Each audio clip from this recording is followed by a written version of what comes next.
Welcome to Cranfield School of Management. Thank you for taking time out to watch this video recording. And if you saw some blue sky and some clouds, that was a live image of Cranfield. It's amazing. It's always sunny at Cranfield. Thank you for taking time out to watch this video. My name is Toby Thompson. I'm the studio director here in the glorious Cranfield Turner Studios. We're going to be together just on this video just for a few minutes to find out a bit more about the courses in finance at Cranfield School of Management. I'm assuming if you've watched this far, those courses are of interest to you. Maybe you're thinking, which course should I do? We know you have a choice.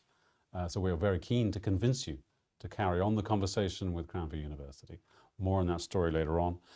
Please follow the instructions for getting in contact with us and then carry that conversation on, be that with course directors or any of the admissions team. So please do that. Joining me in the studio today, it's a real pleasure. Nemanja, it's great to be having you with us again. We work with Nemanja a lot, so thank you. And we're also joined by Lakshmi, who's going to come up on that back screen. There's Lakshmi. Give me a wave just to prove that you are real. We work with Lakshmi as well in this studio to deliver quite a bit of teaching. First of all, before we do the deep dive into each of the courses, and we're talking about 3 courses here, give a bit of introduction to yourself. Where have you come from? What's your background? So yes, thank you, Toby. So for example, you will see me quite often, I guess, if you start our programs, and I will be with you for different modules. So I don't know if I should spoil the fun and say which well, ones, you can tease us maybe. But quite a few modules you will have with me. So I would say in term 1 mainly, so statistics, potentially financial data analysis, and financial markets regulations and ethics. And then obviously, some of you will have me as a supervisor for their thesis, for example. Are you a statistician? No, I wouldn't say that I am, but I am a user of different methodological approaches to analyze problems, I would say, like most of the finance people are. So you'd call yourself a financier, an economist? What would you call yourself?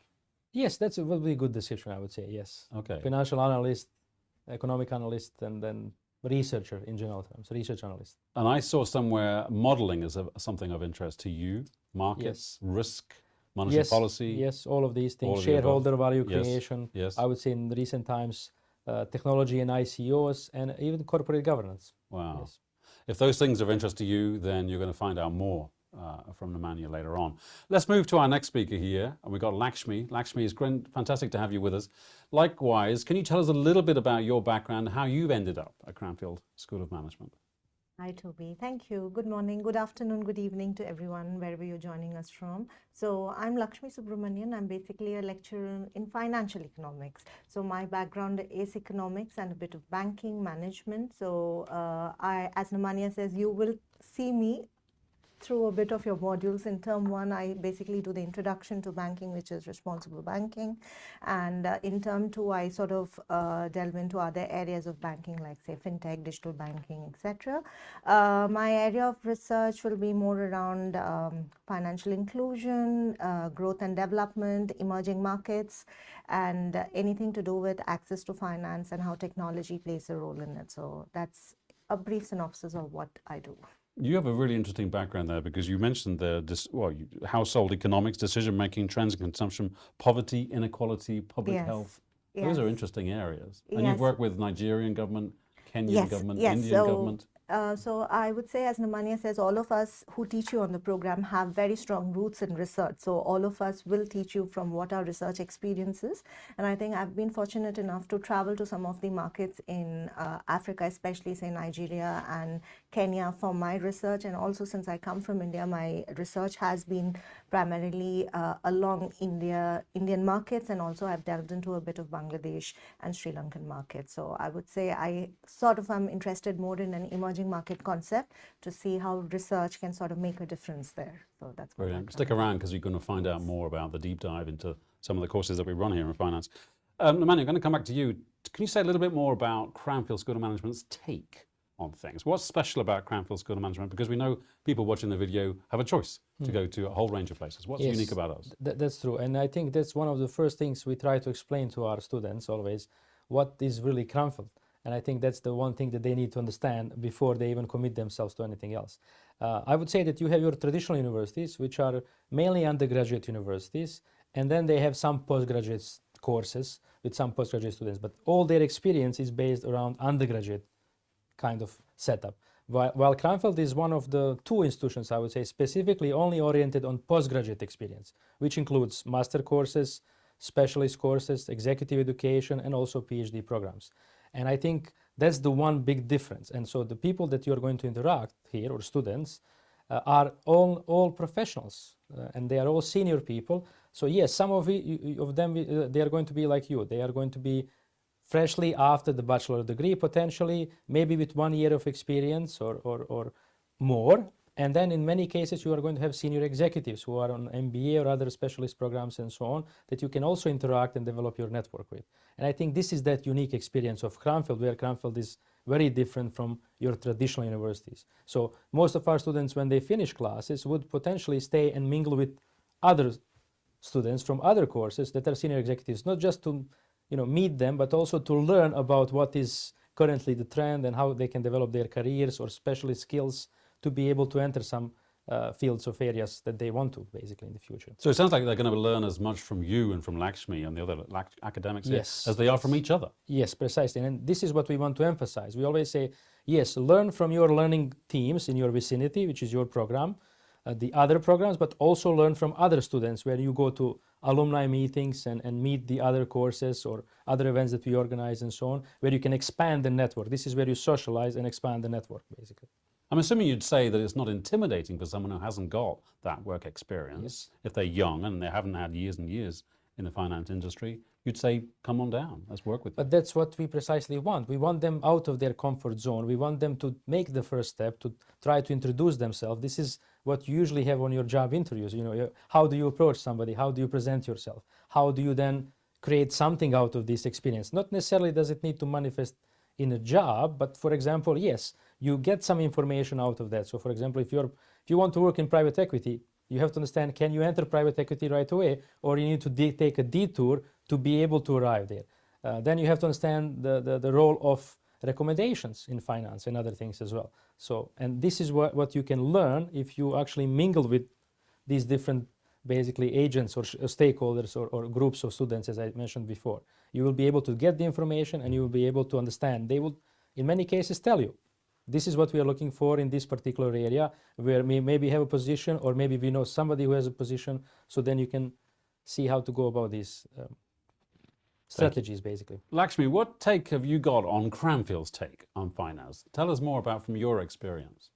Okay, so my take is that of course, I think it's a good balance of what theory and what concepts are, and I think there are a lot of opportunities that we embed in our teaching to essentially help learners apply them on a day-to-day basis. So if you want to take an example of, say, we do a theory on, say, change management in banking, we will also sort of introduce the concept, theories, etc., say for 15, 20, half an hour, and then might be through case studies or through simulations, through any kind of group activities, we will sort of challenge you to apply what you have heard so far or understood so far, because we believe in very practical oriented way of learning, because I think everyone has something to bring into the table, and that cross-pollination of knowledge is what I think is the key highlight of how we sort of go about learning and teaching at Cranfield.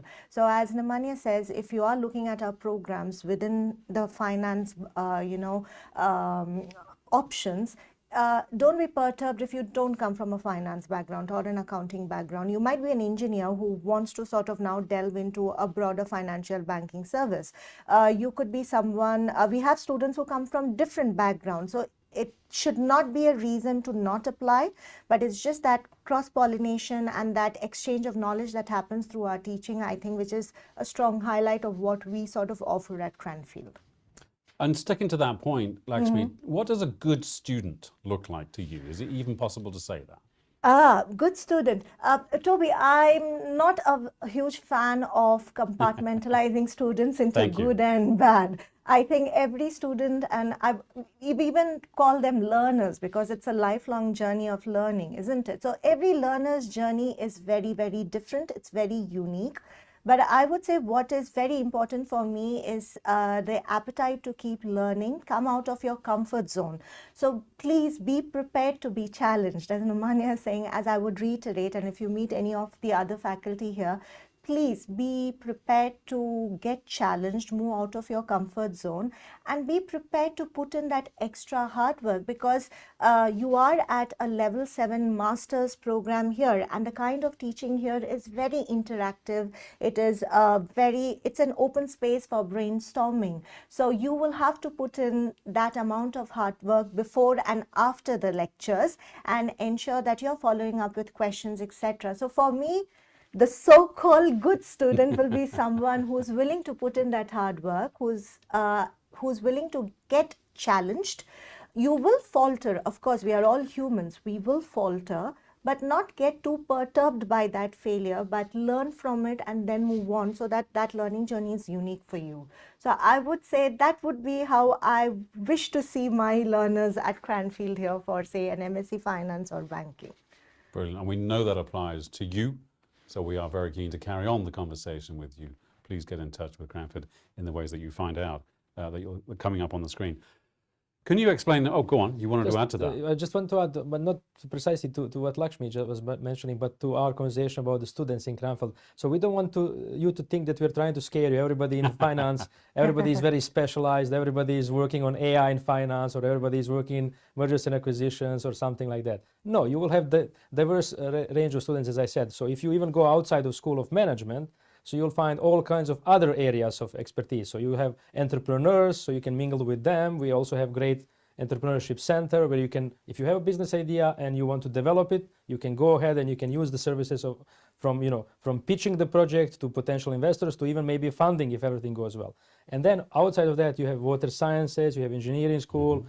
We even have an airport in Cranfield if you like to do, classes of flying. License. Yes, go ahead. You can do that. And so there is quite a wide range of different experiences that you can explore as well. So it's not just very specialized finance or banking or accounting people there. But open-minded individuals and learners, we are very keen to hear from. And we take all students, like Lakshmi said. So it's, if you ask us do you need to be specific profile to enter the programs? Well, the short answer is no. We can cater different profiles from different industries. And so the program is tailored in a way that you can catch up, and then you will be at the level with the required level of skills that you can progress to very specific finance topics and so on. So you will be able to basically catch up. So, but we are talking about finance. Can you give some sort of rationale as to the portfolio? How is it structured, and how do people choose to take a particular course? Yes, so in terms of the program itself, so I think it's important to know that we have 2 terms in the program, so term 1 and term 2. In term 1, you have basically, I would say, the topics that refresh your knowledge or introduces you to the topics for the first time, depending on your background. And then in term 2, you start to enter very specific specialist finance subject areas. You will also in the second term have a choice of elective modules where you can choose some of the electives that you want, whether you maybe want to learn a little bit more about private equity, or you want to learn more about mergers and acquisitions, for example, or specific accounting or banking topic, depending on the course. You can do that. You have your core subjects, but on top of that, you choose electives as well. And then in term 3 as well, or term 3 and 4 as we call it, you have, depending on your performance, you have first thesis or dissertation project, and then on top of that, if you qualify, and then you also have internship option with us as well, which will basically be throughout the duration of the same said thesis project or during the summer as well. So you'll have to manage 2 things at the same time if you are a good student. So that would be your punishment, I would say. If you're an outstanding learner. Yes. Lakshmi, I'm assuming you would agree with that term 1 and 2. Yes. What do you come to term 1 with? I guess an open mind with maybe some problems that you're trying to solve? Yes, so I think we get asked this question quite a lot, especially from students who don't come from a finance background. We do get asked whether we need to prepare anything. But as Nemanja said, I'd like to sort of confirm and reiterate that the modules in term 1 are there to sort of add on to your existing finance and accounting knowledge, economics knowledge, if you come from that background.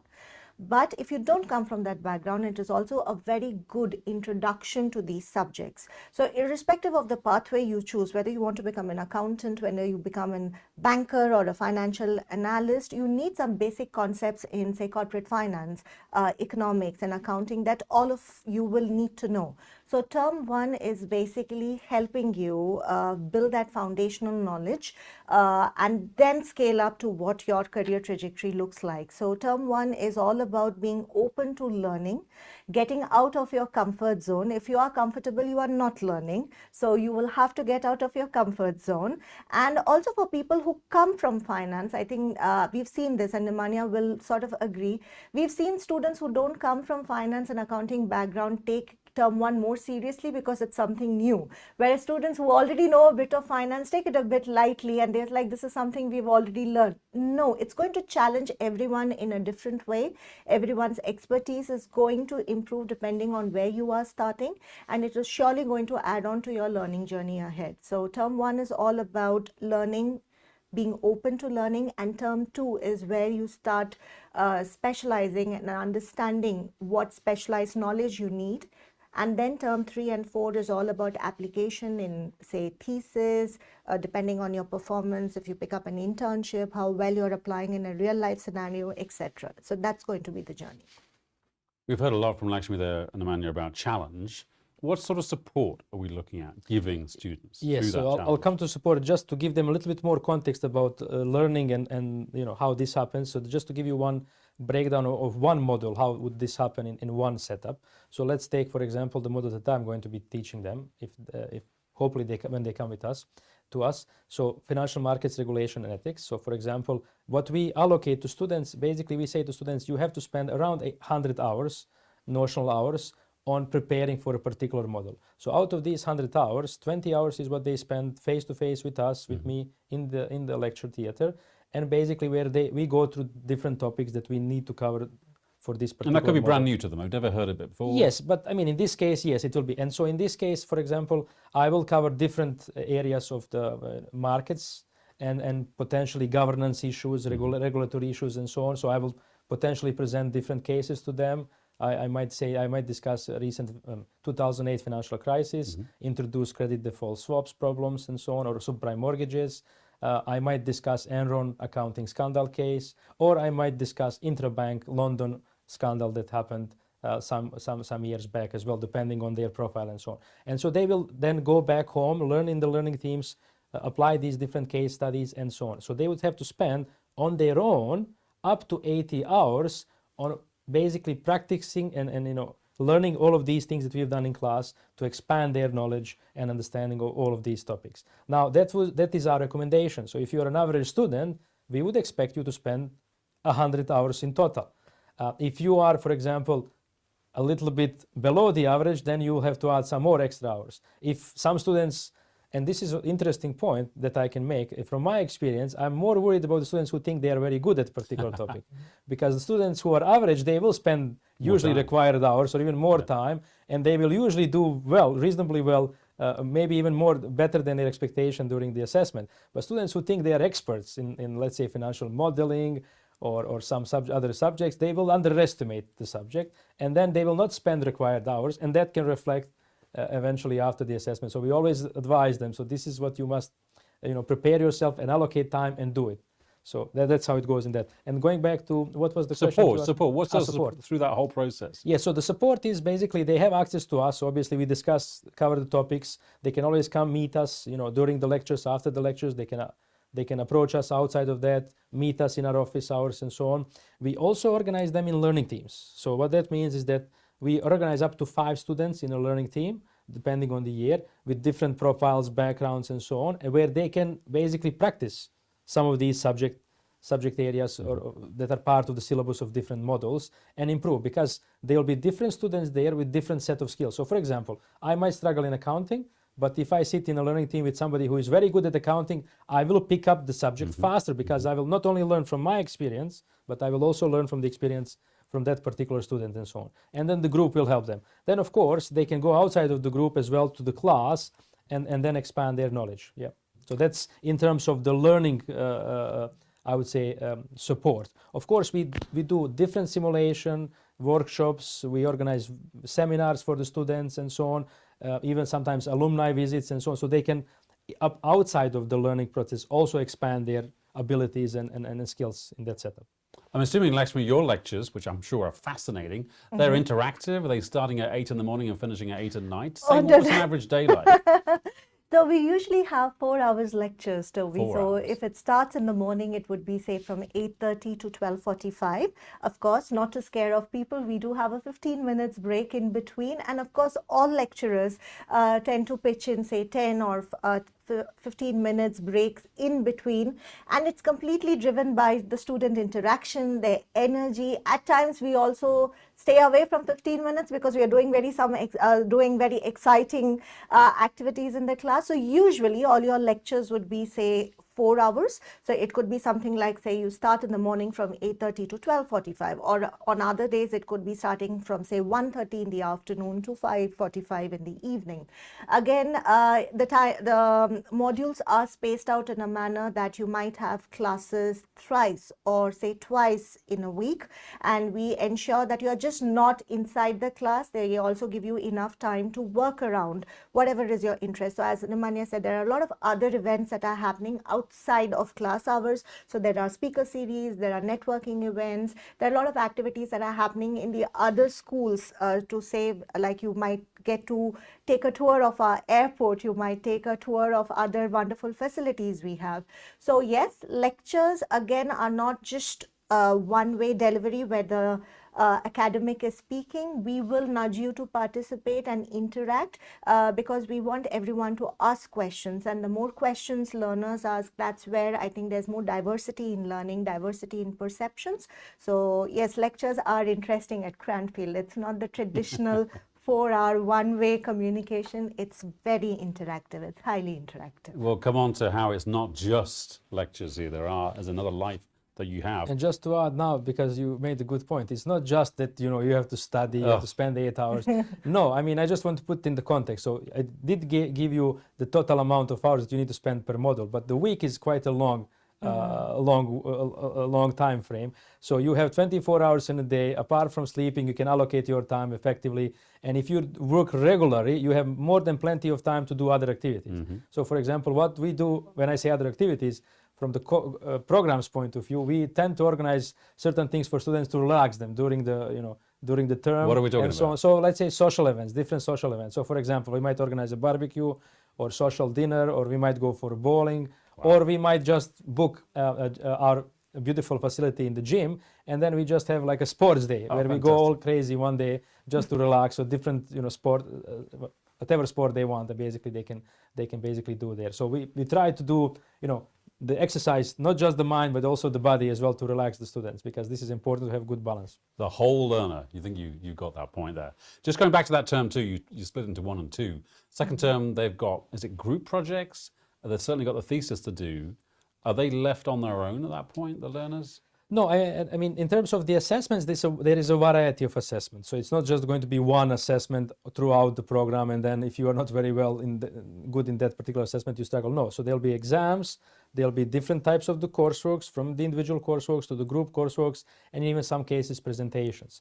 So we were talking about term 2. So for the specialist modules, so electives that you choose, you will work on case-by-case basis. So if you are working on private equity, you might analyze cases, and then you have to present the case and defend it as assessment basically during the term 2, for example. In some other cases, you might have applied research methods model, which is basically financial modeling, advanced financial modeling, and in which case you are going to have potentially an exam, and then in that exam you will be assessed on evaluation or different things and so on.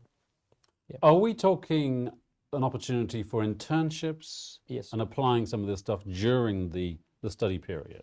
So in each subject group you will apply different skills, and you will apply your knowledge and you will be assessed on it. But in total, towards the end of the year, during your thesis, which is what the research project is, which is basically your advanced, this is where you show the skills that you can be an analyst, that you can be a serious analyst. And this is probably the most advanced research that you are going to do in your lifetime, okay? And so this is where you are summarizing and expressing all of your skills, or presenting them to your supervisor when you submit your thesis. So everything that you have done throughout the year, not just, for example, in class in particular models, but outside. For example, some students will train themselves in different databases. So that skill will also be shown there. Other students will train in specific softwares that will enable them to analyze this data and then present it in certain manner for this particular thesis project. So that will be one overall assessment where you demonstrate everything that you have acquired as knowledge throughout the year. And then in terms of internship, as you asked, so yes, this is where you are going to show your soft skills. Okay, so not hard skills like in academic context, but soft skills where you can work with other people and you can contribute to the team that you are basically employed to work with. Yeah. Lakshmi, a question from Benjamin here. This one is about scholarships. So people that are thinking of coming but maybe are worried about the money that it takes to come here. Can you say more about the scholarships that are available? Yes. So we have a range of scholarships. So we have scholarships based on your academic performance. So whatever has been your first degree and what your academic performance is, we have a range of scholarships there. We also have regional scholarships. So I'm not sure where Benjamin is coming from, but Toby, if it helps, probable applicants can always visit our website, and I'm sure our team will give you the details in the chat to guide you through the scholarship link. There are a range of scholarships which are available, and there are specific regional scholarships depending on which country you come from. Benjamin's from Ghana. Ghana. So yes, so there could be some specific regional scholarships as far as countries are concerned. So I'll encourage Benjamin to go and have a look at it. And again, Toby, we would encourage applicants to please apply to those scholarships. And in your scholarship, statement, we really want you to discuss how that scholarship is going to make a difference, not only to your life, but how would you help us as Cranfield carry on the legacy of what we are doing. So take your scholarship statements very seriously. Tell us how it's going to make a difference. How are we empowering you in your learning journey, etc. So if you are planning to apply, please also look at these scholarships, and there are a variety of scholarships that we offer at Cranfield University and the Cranfield School of Management. So I would encourage all of you to go and have a look at it. Thank you. I guess you'd say the same thing. Get onto the website, find out as much as you can. Yes, and I would say that in some cases, because students only think like I'm looking for funding and scholarships and I cannot find a particular country there, so hence I don't have a scholarship for myself. That might not be necessarily the case, because there are other available scholarships as well. There are some, there is a particular scholarship setup where students, former students of Cranfield have created a business model where they finance part or entirety of your journey in Cranfield, and then you repay them later once you graduate and once you have a certain salary and so on. And that can also be explored. I know that many of our students throughout the years have actually have used this scholarship route as well. Yeah. Can you say more about, and Shibas has a question on this, about rankings? In the latest QS World University rankings by subject, Cranfield's ranked in several subjects but couldn't find accounting and finance. Can you explain why that is?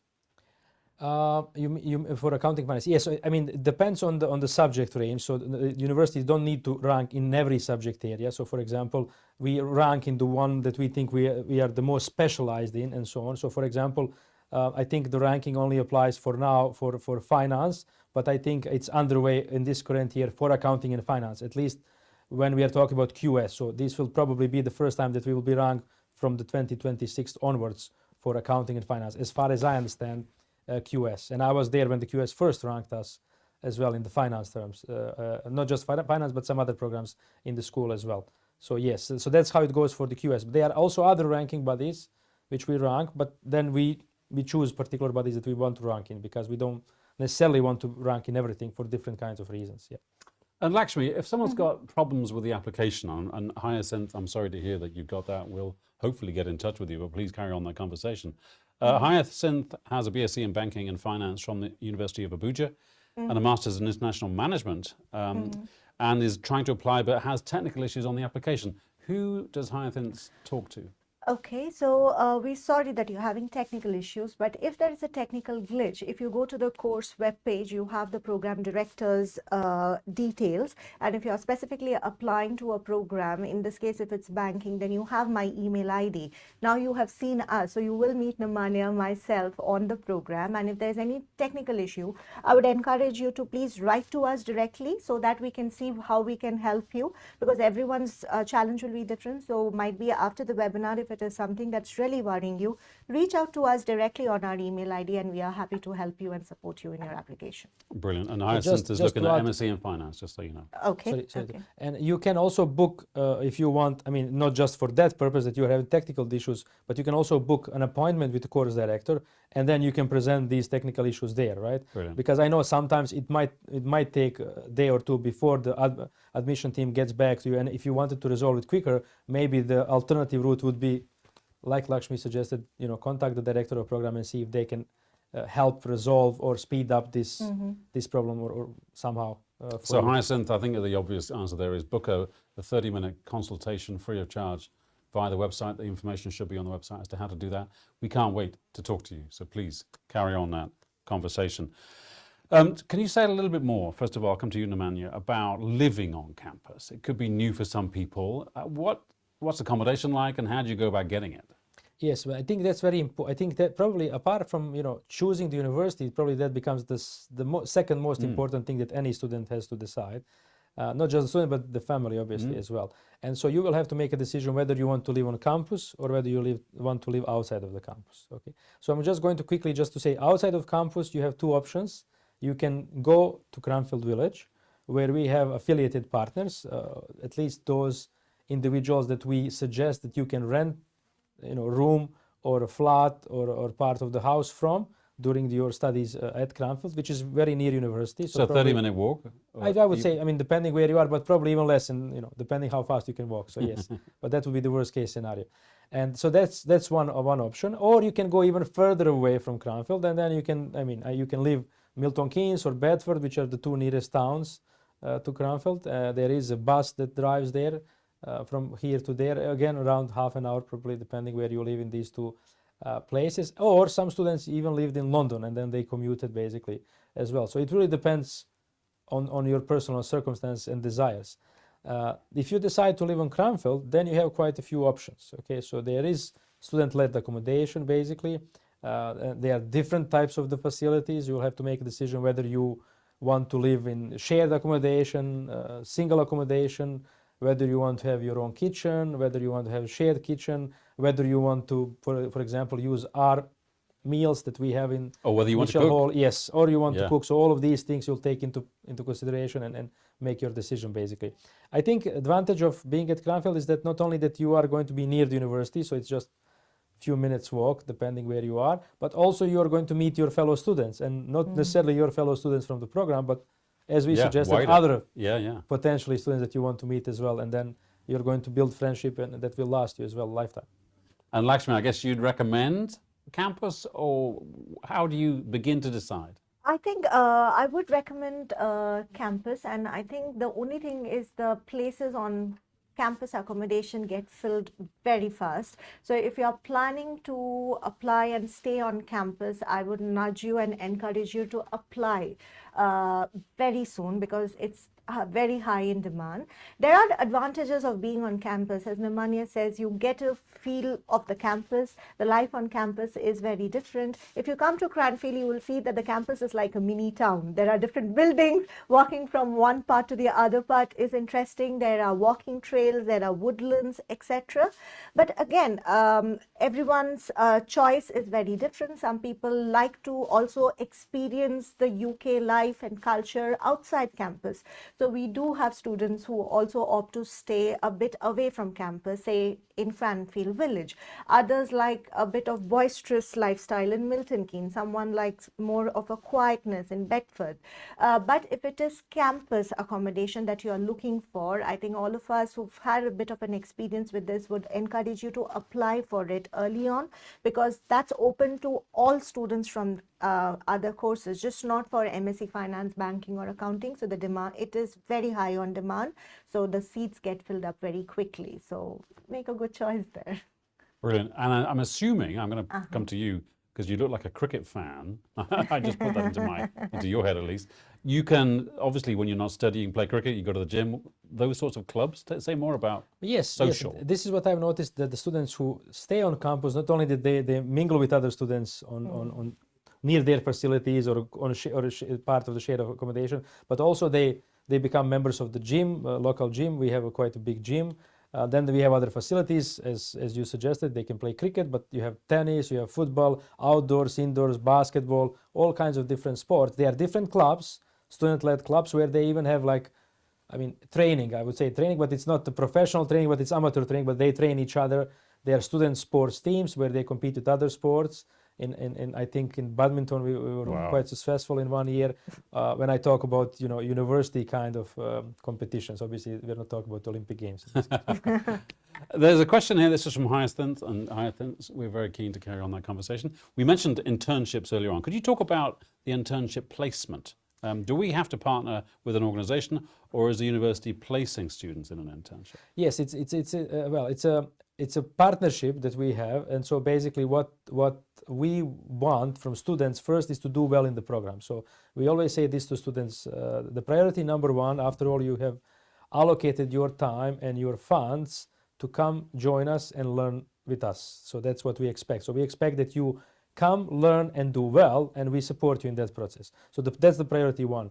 If during that process you perform very well, you then qualify, not just because we desire it, but also because of our partner who helps us find you internships. They also, because that's their preference. If you qualify with your performance in term one, then you can opt for internship, and then you will be allocated internship project as well, and then you will have this particular experience. Now, bear in mind, this will last you 12 weeks, or 3 months. It will be in the same time during the thesis. So even if you are a very good student in terms of your performance, you are still going to struggle in a way, because you have to do 2 projects at the same time. Now, nobody can guarantee that you're just going to have fixed hours. Even if they say that for a particular project, you might need a little bit more because you need to catch up, maybe you need to resolve a problem or something like that. And then plus you have the thesis on top of that. So you'll have to do this in the same time, and it will require dedication, but also hard work as well. So students who don't do very well, they basically signal that they are not ready. So we want them to focus on improving things that they didn't do so well in term 1 or term 2, rather than the other things and so on. Lakshmi, on to that point that Nemanja just mentioned there about dedication and commitment and time, can students take part-time work outside of the university during their studies, or would you not recommend that? Students can take part-time work outside, but as Nemanja says, we wouldn't encourage too much of that, at least in term 1 and term 2 specifically, because you are here to complete your MSc, and we really don't want students to be focusing too much of time on their part-time job or activity that they are doing, because then they come back tired, they are not paying attention to what's required. And we'd like to reiterate that what you are doing in class is just 4 hours of discussion. There's a lot of pre and post activity, a lot of other preparations that you would do. So to answer your question directly, Toby, yes, students can take on part-time job depending on what kind of visa situation they are in and what is allowed. But we would strongly emphasize on the fact that the focus is on the MSc, the completion of the MSc, and you have around 6 modules every term. Depending on the electives, it can be a bit easy for someone, a bit difficult for someone, and the kind of thesis and internship project we are talking about is like real hardcore research that we are talking about. So it is going to be a lot of hard work from a student's point of view. So we'd always encourage students to build your skill set and your expertise so that you can pick up a job as soon as you finish your MSc. But the focus is, while you are on campus or while you are with us doing the MSc, your primary goal is completion of the MSc and with good grades, because that's going to open up a lot of opportunities for you once you are outside, ready in the job market, looking for other kind of jobs and roles that you want to do. Thank you, and please get in touch if you want more help with that criteria as to what you do when you're here. Hyacinth at least, but certainly Me Too is also moving us towards careers. Hyacinth is asking about employment ratio, but can you begin the conversation around careers? Where do people go after they've studied some of the courses that you're teaching? Yes, and just maybe to link to what we were talking about before in terms of allocating time and so on. So we basically, you have to understand, you are here to acquire knowledge, but also expand on your skills. So you don't have limitless time available. You have fixed time that you can allocate, and you have to prioritize. And you have to prioritize smartly. So if you do have, for example, have to do some part-time work because of your funding and so on, that's fine. You can still make it, but you have to be organized, and you still have to do other things as well that are important, from learning required hours to maybe spending extra time on additional skills, because not everybody has the same skills. And if you want to get to certain jobs, maybe you need certain database training. That is something that you will have to do when you have some free time with our library services and so on, and to be able to catch up with these particular skills. And then if you add careers, you have to as well develop these kind of set of skills. You have to link with the people, you have to link with alumni, you have to know how to communicate, you have to learn how to network. This also takes plenty of time. So you have to be strategic in the choices that you make. And now going back to what you asked me about careers. Yeah. So let's say that you do have internship and you start your internship, okay? From the past year, I can tell you, based on the data that we have now, is that more than 60 to 70% of our students have continued with the same company that they got during their internship. Most of the companies, I can tell you right now, were in the fintech or banking area and so on. And students were enjoying it so much that they stayed with the same employer, basically. The 30% of others, they went elsewhere, not because they couldn't, because they wanted to go elsewhere. Okay? And we also had cases where students got internship that they wanted, but they got better internship on their own, and they decided to go with that particular internship, and they basically left this place to somebody else who was also qualified, for example. So that's that example what you told me. But I would say on principle, it's an individual thing. So nobody, even if, and I don't like, when students or other colleagues compare and say we have employment rate of 80% or 90%. I mean, this is just extrapolation of the data. So you have to be very mindful that it's an individual thing. So I might go to one interview and I get a job right away.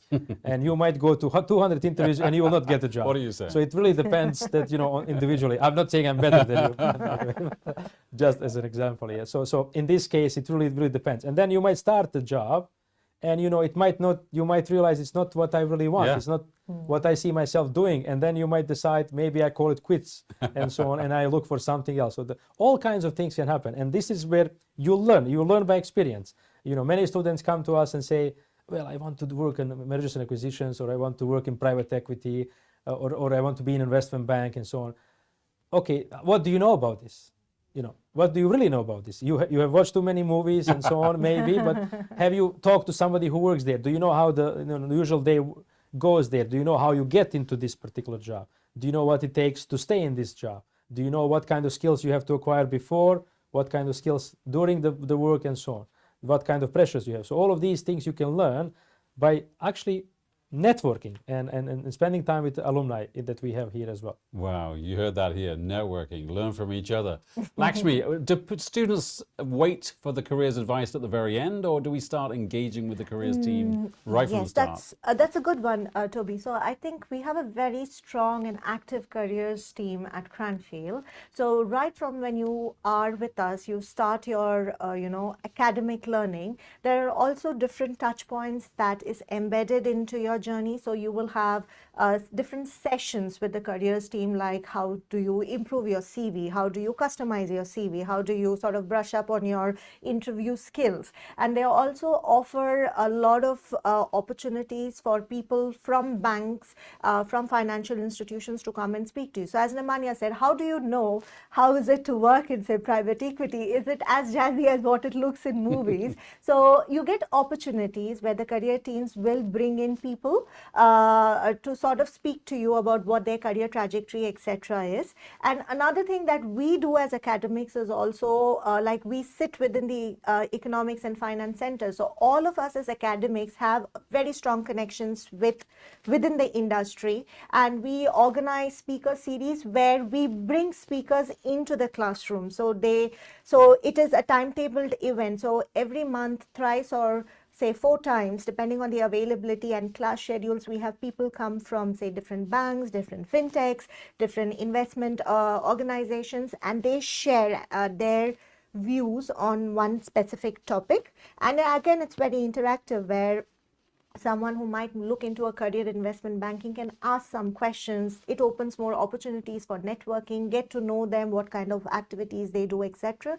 So my take is, Toby, career activities is not a tick in the box here. It's very well weaved into what you are doing in term 1, term 2, etc. And it's now ultimately up to individuals where they see their careers and how they sort of make use of the opportunities and the ecosystem that we have built around for them. So that's how careers will span out. Thank you. Please. And just to add this, just to give you a context how how you can plan your career once you join us, for example, and how it works in the UK.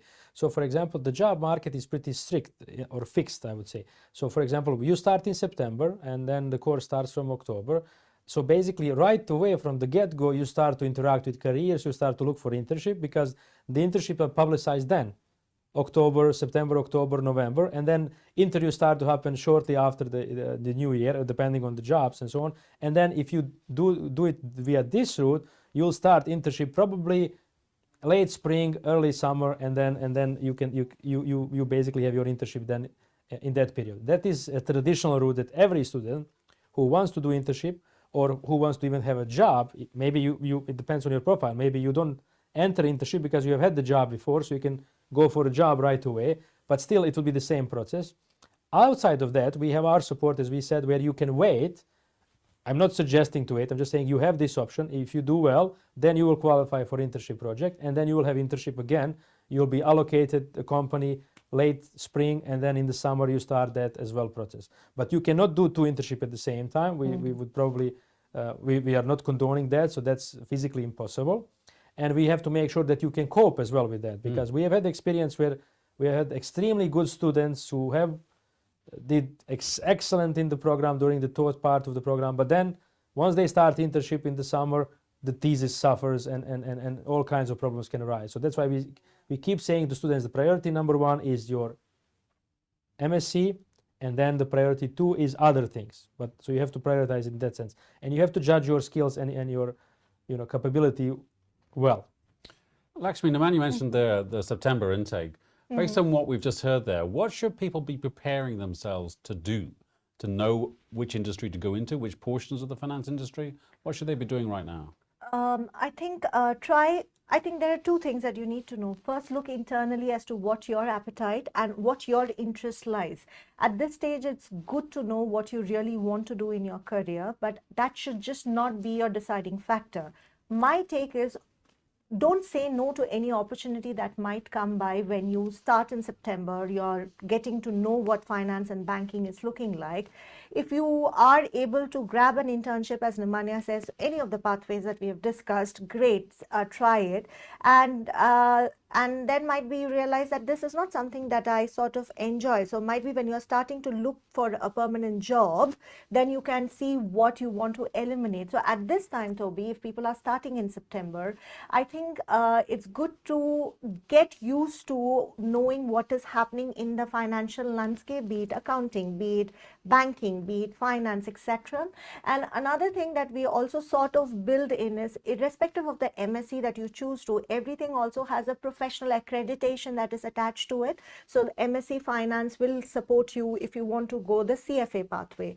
MSc Banking is accredited by the Chartered Banker Institute, so that's going to support you in that way.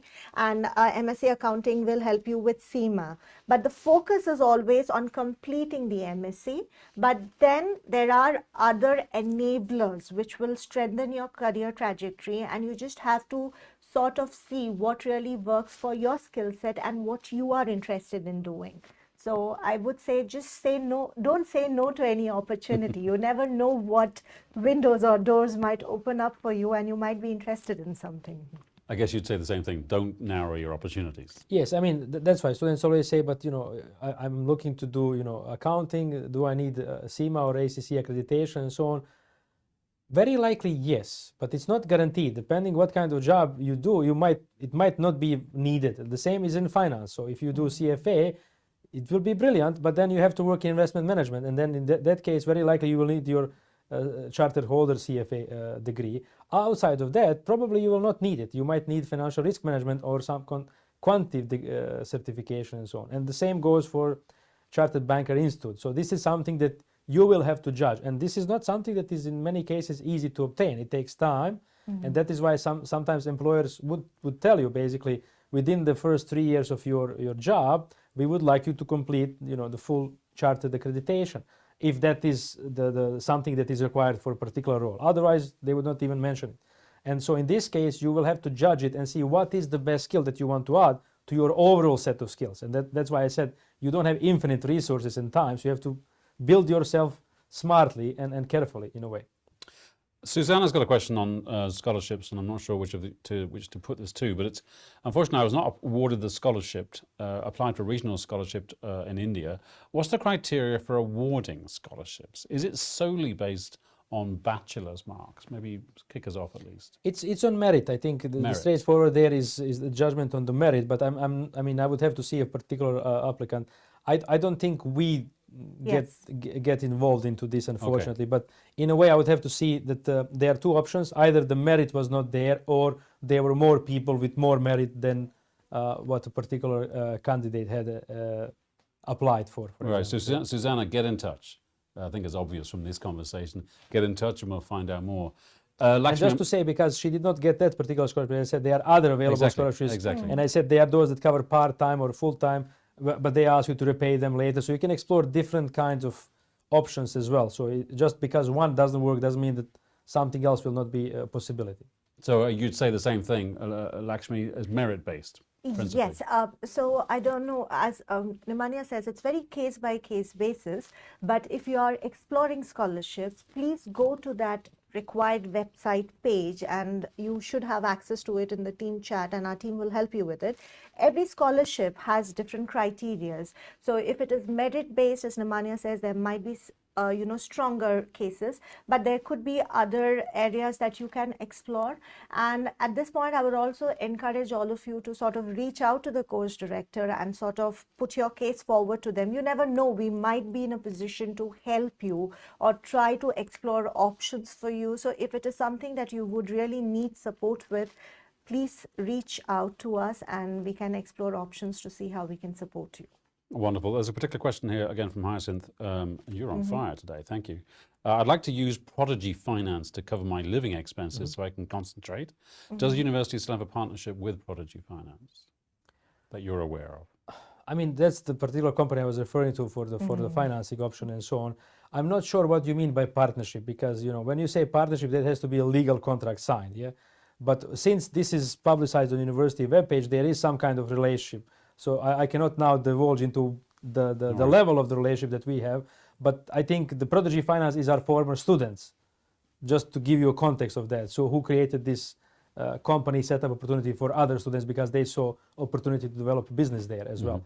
And in terms of the previous student question relating to not receiving funding, you, as Lakshmi said, you can always write to the course director and maybe ask if you believe that you have a good case, maybe to for this to be relooked at, and maybe things can go differently. Goes without saying, promise, yeah. Goes without saying, stay in touch, get in touch, ask that. But for the Prodigy Finance, yes, it has been a credible scheme. I mean, in life everything is possible, so I cannot guarantee that everything will go lovely jubbly. But I can say up to what I know, up to today, that it has worked okay or well for most of the students who did that particular option. Bear in mind that you'll have to repay them and so on, but it has worked. It has served the purpose that they promised, basically. Good luck, and we want to find out how you get on. If people are watching and have watched this far, so congratulations if you've watched this far into the recording. Not quite sure, but they want to hear from other students. Tell us about Unibuddy. Can the students go onto Unibuddy and find finance students from Cranfield? Yes, I mean Unibuddy is where basically you will have a contact with other students, but specifically you will have a contact with student rep from particular course, or you should be able to get. And this is not something that is time limited, so you're going to talk to them 20 minutes. You can chat with them very often about different things that you want to discuss and so on. And sometimes this is even better because we do want word-to-mouth communication, and we want our prospective students to hear from our current students as well, and then they can learn from them. I mean, they can discover a lot of things there. I mean, if they have a specific question about accommodation, the current student can potentially explain this much better than, unfortunately, me and Lakshmi, because we have not been living in accommodation, so our experience would be limited to what we can observe only by watching and reading. But the students who live there, they can give you maybe better input. Maybe don't go for this option, go for this option if this is what you want.